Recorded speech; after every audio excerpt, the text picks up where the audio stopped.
Hello friends, welcome to Learn with Janu. நம்ம சேனல்ல நம்ம டீச்சிங் ரிலேட்டடான வீடியோஸ் போட்டுட்டு இருக்கோம். CTET, B.Ed, தமிழ்நாடு டெட் இதெல்லாம் நம்ம போட்டுட்டு இருக்கோம். லாஸ்ட் வீடியோல நம்ம தமிழ் பெடகாலஜி வீடியோ தான் நம்ம பார்த்தோம். கொஞ்ச நாள் என்னால வீடியோ போட முடியல due to some personal reasons. இப்போ நம்ம CTET December 2024 ஓட CTET தமிழ் क्वेश्चन பேப்பரோட ஆன்சர் கீ தான் பார்க்க போறோம். இது ஒரு unofficial ஆன்சர் கீ தான். இந்த வீடியோ உங்களுக்கு ரொம்ப யூஸ்ஃபுல்லா இருக்கும். சோ கடைசி வரைக்கும் வீடியோவை ஸ்கிப் பண்ணாம பாருங்க. வாங்க நம்ம இப்போ வீடியோக்குள்ள போலாம். This video is sponsored by BuyMode shopping app. BuyMode e-shopping application is one of the online shopping app now available on Play Store and App Store. BuyMode e-shopping. Click below link and install the BuyMode application.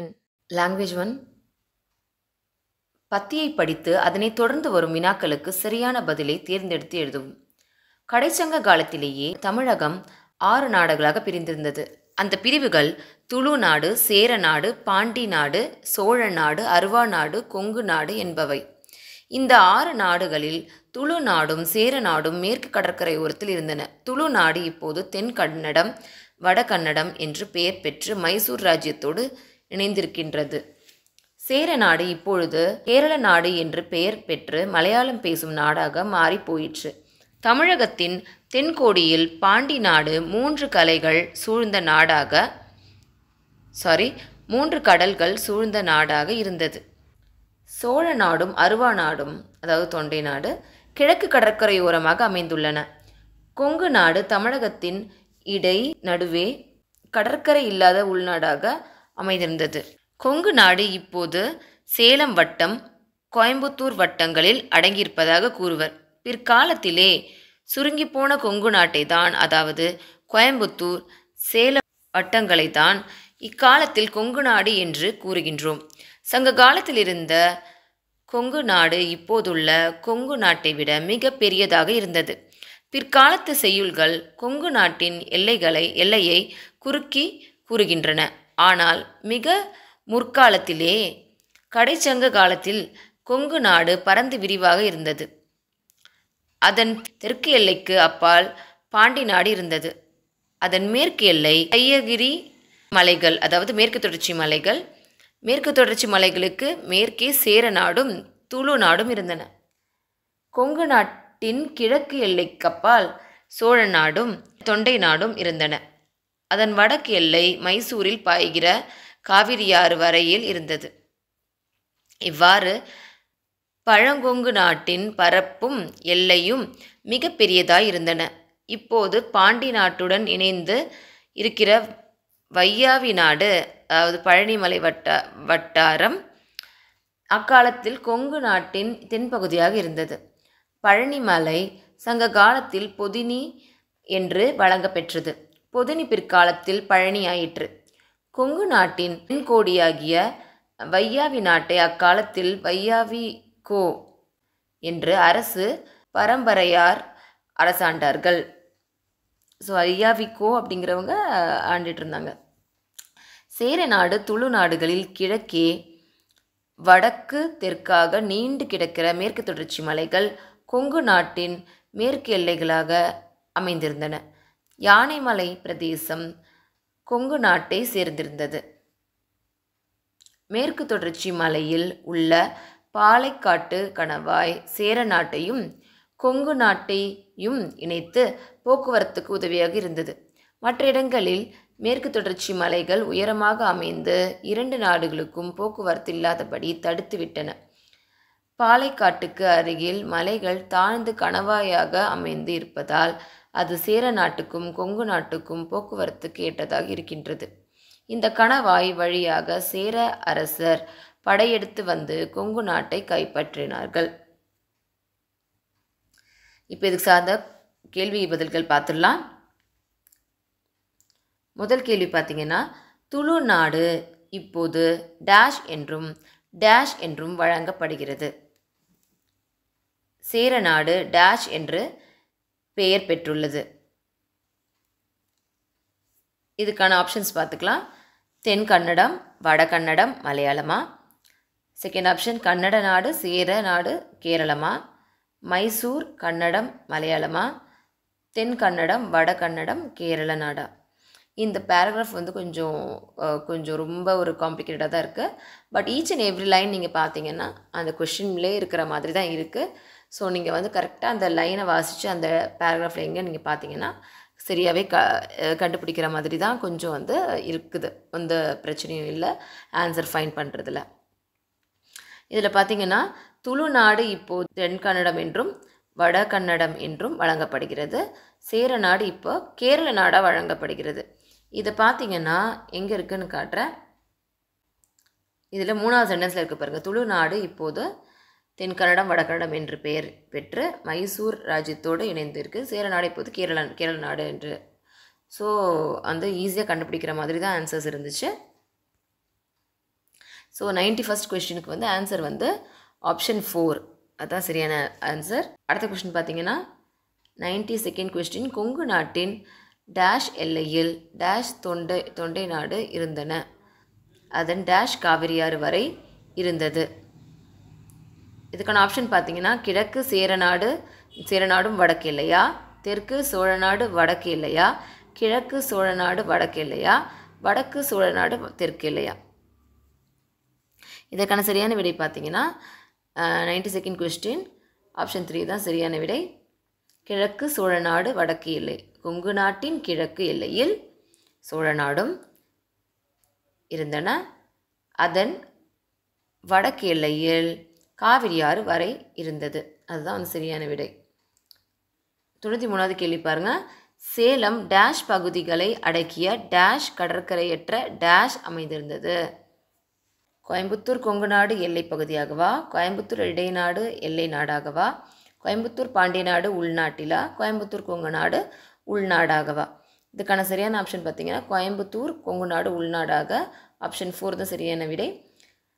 Salem Coimbatore பகுதிகளை அடக்கிய கொங்கு நாடு கடற்கரையற்ற உள்நாடாக அமைந்திருந்தது. அதுதான் வந்து சரியான விடை. Option 4 தான் சரியான விடை. 94வது கேள்வி. மேற்கு தொடர்ச்சி மலைகளுக்கு டேஷ் சேரநாடும் டேஷ் இருந்தன. இதுக்கான சரியான விடை பார்த்தீங்கன்னா இது ஆப்ஷன் 4 தான். மேற்கு பகுதியில் துளுநாடும். மேற்கு தொடர்ச்சி மலைகளுக்கு மேற்கு பகுதியில் சேரநாடும் துளுநாடும் இருந்தன. அதுதான் சரியான விடை. ஆப்ஷன் 4 தான் கரெக்ட் ஆன்சர்.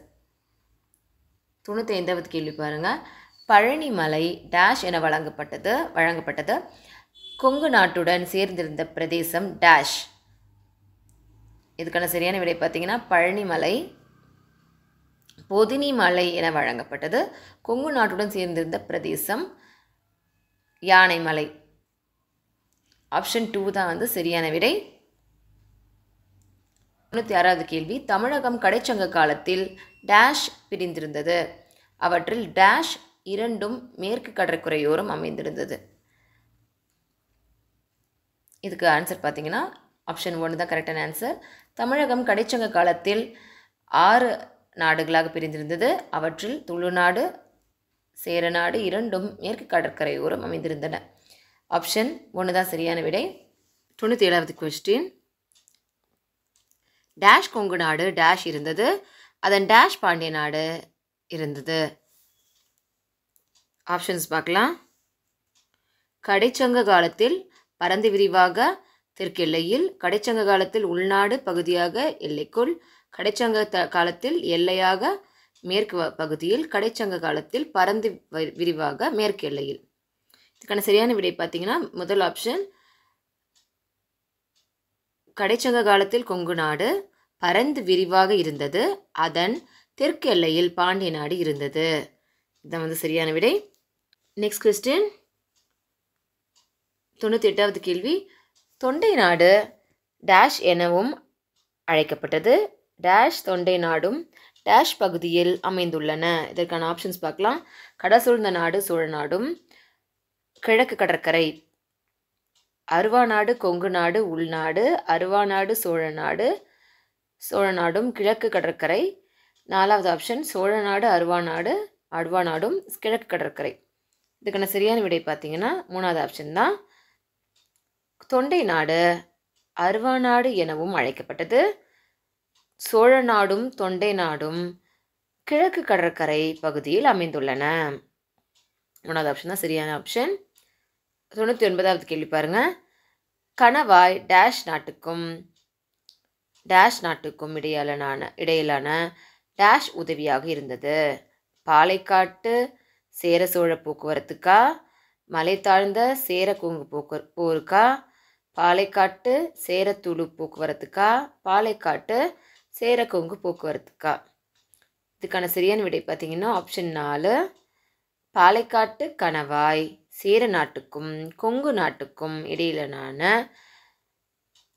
போக்குவரத்துக்கு உதவியாக இருந்ததுன்னா சரியான விடை. ஓகேவா? அடுத்தது பார்க்கலாம். பாடலை படித்து அதனை தொடர்ந்து வரும் வினாக்களுக்கு சரியான பதிலை தேர்ந்தெடுத்து எழுதவும். புனல் சூழ்ந்து வடிந்து போன நிலத்திலே புதிய நாளை மனித பைங்கூழ் முளைத்தே வகுத்தது. மனித வாழ்வை இனிய நற்றமிழே நீதான் எழுப்பினை. தமிழன் கண்ட கனவுதான் இந்நாள் வையக் கவின் வாழ்வாய் மலர்ந்ததன்றோ. இசையினை காணுகின்றேன், என் நுட்பம் காணுகின்றேன், ஆசை கொணா பல்தச்சர்கள் ஆக்கிய பொருள் காண்கின்றேன், பசைப்பொருட்பாடல் ஆடல் பார்க்கின்றேன், ஓவியங்கள் நசையுள்ள மருந்து வன்மை பல பல நான் காண்கின்றேன். சரிங்களா? இந்த ஒரு நல்ல பாடலை குறித்து நம்ம வர கேள்விகளை நம்ம பார்ப்போம். 100வது கேள்வி, பைங்கூழ் நற்றமிழ் பிரித்தெழுதுக. பைங்கூழுங்கிறது பசுமை கூட்டல் கூழ் அண்ட் நற்றமிழ்ங்கிறது நல்ல தமிழ். அதுதான் வந்து சரியான விடை. ஸோ இதுக்கான சரியான விடை பார்த்தீங்கன்னா 2வது ஆப்ஷன் பசுமை கூட்டல் கூழ் நல்ல கூட்டல் தமிழ் அப்படிங்கிறது தான் சரியான விடை. 101வது கேள்வி பார்த்தீங்கன்னா புதிய நாளை வகுத்த நிகழ்வு. பைங்கூழ் வடிந்த புதிய தாக்குதலா, மனிதர்கள் பசுமையை வகுத்தலா, மனிதர் என்னும் பசும் பயிர் முளைத்தலா, பசும் பயிர் முளைத்து மனிதராக்குதலா? இது வந்து கொஞ்சம் ட்ரிக்கியாக தான் இருந்தது. நீங்களே பார்த்தீங்கன்னா இதில் என்ன கொடுத்துருக்காங்கன்னு பாருங்கள். மனித பைங்கூழ் முளைத்தே வகுத்தது அப்படின்னு கொடுத்துருக்காங்க இல்லையா? அதை வச்சு பார்க்கும்போது இதுக்கான சரியான விடை பார்த்தீங்கன்னா 3வது ஆப்ஷன் மனிதர் என்னும் பசும் பயிர் முளைத்தல். மற்ற எல்லாத்துக்கும் பாருங்கள் புதிதாக்குதல், வகுத்தல், மனிதராக்குதல் இருக்குது. இது மட்டும்தான் முளைத்தல்னு இருக்குது. ஸோ இதுக்கான சரியான விடை பார்த்தீங்கன்னா 3வது ஆப்ஷன் தான் 101வது கேள்விக்கு.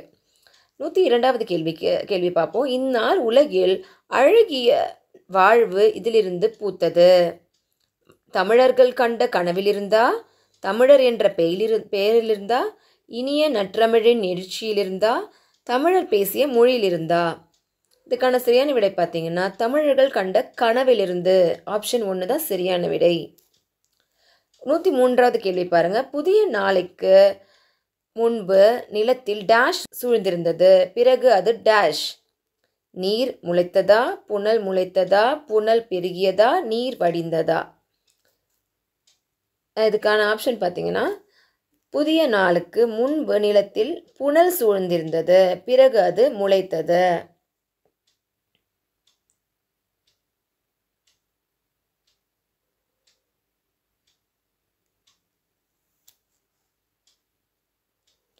அந்த ஃபஸ்ட்டு லைன்லேயே பாருங்கள் புனல் சூழ்ந்து வடிந்து போனேன் இருக்கு இல்லையா?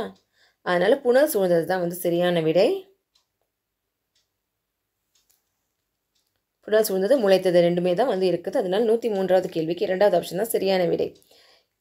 104வது பாருங்கள். இந்த எதுகைக்கு இவ்வகை முறையில் பாடலில் அமைந்துள்ளன. இந்த எதுகைகள் இவ்வகை முறையில்னா இதே முறையில் பாடலில் ஒன்றுக்கு கீழே ஒன்று அமைந்திருக்குங்கிறத சொல்கிறாங்க. இசை பாடல் ஆடல் வன்மையா, நசை பசை அசை இசையா, இசை என் அசை ஆக்கியவா, இசை அசை பசை நசை அப்படிங்கிறதான்னு கேட்குறாங்க. இதற்கான சரியான விடை பார்த்தீங்கன்னா ஆப்ஷன் 4 தான். அது எப்படி நம்ம பார்ப்போம். பாருங்கள், இதில் 2வது பத்தியில் இசை அப்படின்னு இருக்குது ஸ்டார்டிங் வேர்டு. அதில் அடுத்த லைனுக்கு அடுத்த லைன் பார்த்திங்கன்னா அசை, அதுக்கு அடுத்த லைன்லேருந்து அடுத்த லைன் பார்த்திங்கன்னா பசை, அதுக்கு அடுத்த லைன்லேருந்து அடுத்த லைன் பார்த்திங்கன்னா நசை. ஸோ ஒன்று கீழே ஒன்று அந்த ஆர்டராகவே இருக்குது. எப்போவுமே நம்ம வந்து எதுகை வந்து நம்ம பார்ப்போம்ல, 2வது எழுத்து நம்ம ஒத்து போகிறது பார்ப்போம் இல்லையா? அது வந்து இந்த மாதிரி கரெக்டாக வந்து அமைஞ்சிருக்கு. அதனால் இதுதான் வந்து சரியான விடை.